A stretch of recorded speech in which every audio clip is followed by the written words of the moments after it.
What is going on, YouTube? Hope you guys are doing fantastic today.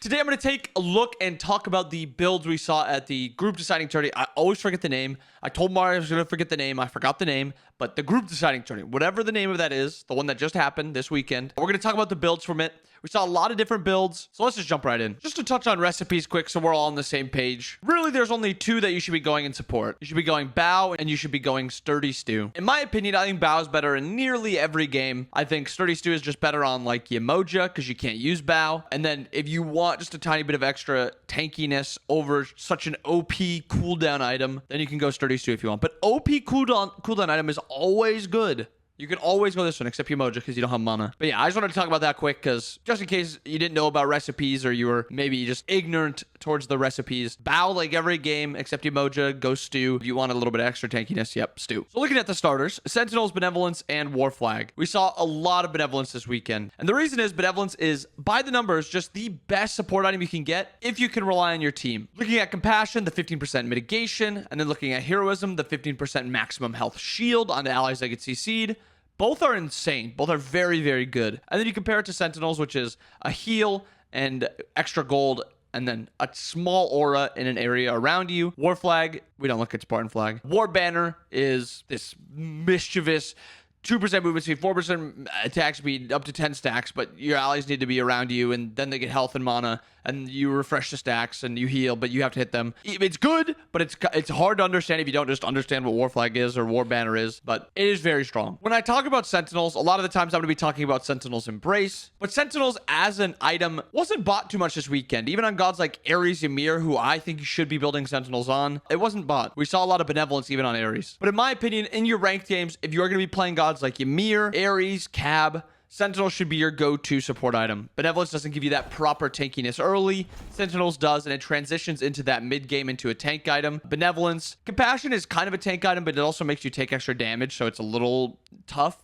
And then Heroism gives you no prots. And I also don't think you make great use out of the attack speed on any of those characters other than Ymir. But even at that point, if you get to late game, how many times are you actually auto-attacking on Ymir? Very rarely. So yeah, Sentinels Embrace on Ymir, Ares, Cab. It also allows you to go a power item in that mid game, so you can go tank item, tank item, tank item. You could genuinely go something like Embrace, Thebes, Prophetic, Pridwin, and then you can go like Deso. And you can even go like a Mirrodin after that. You'll be one-shotting, and you'll be very, very tanky. You probably don't want to go Mirrodin on Ymir, because you don't make use of the actual damage of it, or Ares. But on Cab, you make really good use of the Mirrodin. So maybe you just go Rod on Ymir and Ares. Benevolence, like I was saying, it's the best by the numbers. The amount of peel you get from this item, the survivability you give your allies is insane. And that's why we saw a ton of this weekend. You can go this on any god that isn't really a frontliner like the Ymir, Ares, Cab.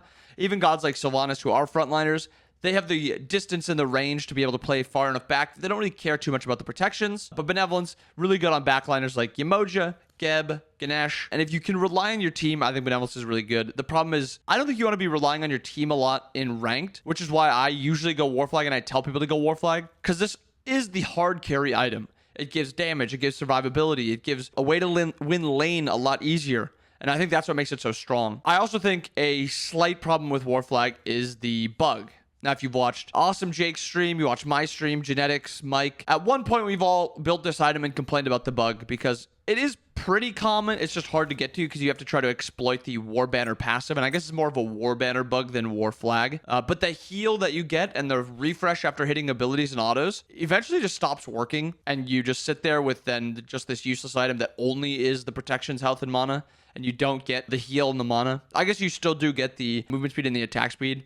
But the part of the reason you get this item is that heal and that mana heal. And when you lose that, it sucks. It's not been fixed yet. It's still bugged sometimes. You'll see me complain about it. Jake, Mike, Sam, all of us complain about it. But when it's not bugged, it is very, very strong. And if you can use it and you don't get the bug, it's very, very strong. But it's risky and competitive. And I think that's part of the reason we don't see War Banner in comp. And now looking at the first items / first options, we've got Thebes, Sov, and Prophetic. Nothing's really changed. These are your three options. Are you playing against 4 physicals? Go Sov. Can you not stack Prophetic? Go Thebes. Can you get Cloak stacks? Go Cloak. That's really what it comes down to. What I'm talking about is the first item you build off of your Thebes or your Prophetic or your Sov. We saw some Sov, some Shoguns, some Heartwords, some Pridwins, some Spirits Robes. Now, I'm going to talk about each individual one and why you would build it. Starting with Sov as a second item, if you're playing into an enemy physical dive comp, say they have an Assassin mid, a Hunter, and then also an Assassin in the jungle, and then maybe their two magicals are the solo or support, or something where it's, I mean, even a stereotypical comp where there's Mage mid, Warrior solo, Assassin jungle, and then dual lane is Guardian Hunter. Sov is going to be a good second item because late game, when the enemy Warrior and the enemy Assassin are diving your backliners, Sov is going to get a pretty good amount of value.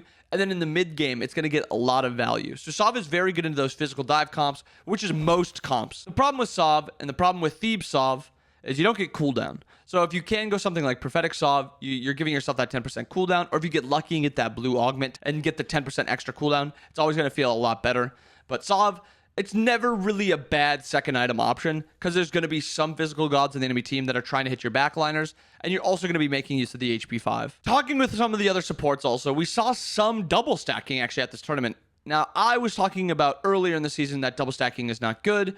You delay your spikes really hard, and it's very hard to like play around it actively. But they kind of opened my eyes to something. The amount of strength you get from this and the point of being exploitable with a build like this is so short that a lot of the times it doesn't even matter. Yes, the build doesn't spike all that well, but once you're finished with this Thebes, once you're finished with the Cloak, also build Cloak first. Cloak is way harder to stack, so Cloak first, Thebes second. But once you do finish this build, just these two items, instantly you become a threat and you become nearly unkillable. And it allows you to transition your build into however you want. You can go a Pridwin third, you can go a damage dealing item third, and you won't die. And you'll do a good amount of damage, and you'll have good CC. So that's why they like it. I think it's fine, and I think especially in ranked, it's very, very good because literally you're never losing a game in that 10 to 15 minute range. If you're down 13k at 10 minutes, it's because of the early game, and your build didn't matter.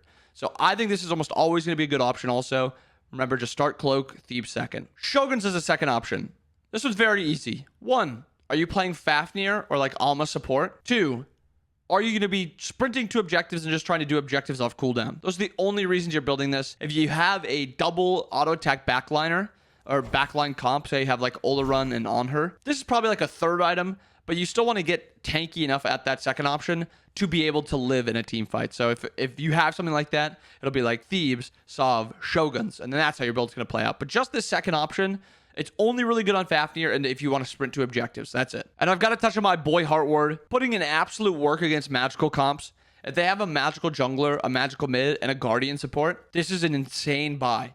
Heartward is so good into triple magical. If they have triple magical, almost any game, this item is going to be 10 out of 10 broken OP. So good. So always consider this item if they have 3 magical. Very simple, but very, very good. And then lastly, Pridwin. Also, I want to touch on this part of it first. Don't upgrade your Pridwin if you only have just one Thebes in front of you. If your build is Sentinels, just the base Sentinels, Thebes, Pridwin, don't upgrade your Pridwin. You're not getting enough value from it yet. Go to your third item, whatever it is, Sov, Pridwin, Thebes, or you're already building Thebes. Sov, Thebes, Prophetic, Shoguns, Heartward, whatever it is, your third option. Wait for that third option to be done before upgrading your Pridwin, because you're just spending 600 gold and just wasting it because you don't have enough protections at that point. It's good on gods where your comp is alt reliant or your god is alt reliant.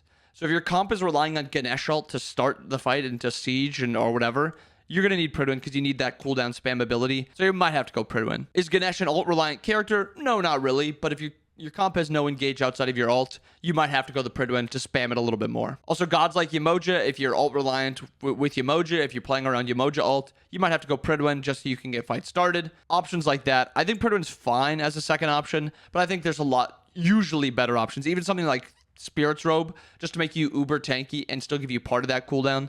I think that's usually a better option, but Pridwin's fine. And then lastly, Spirit's Robe. You'll be uber tanky. You will almost never get picked as long as your teams are somewhere around you. It's good for every stat, good physical, good magical.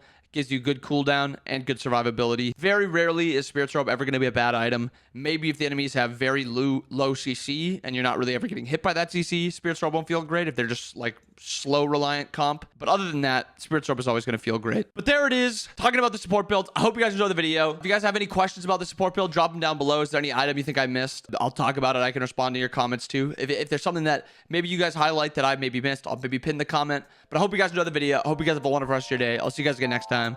Peace.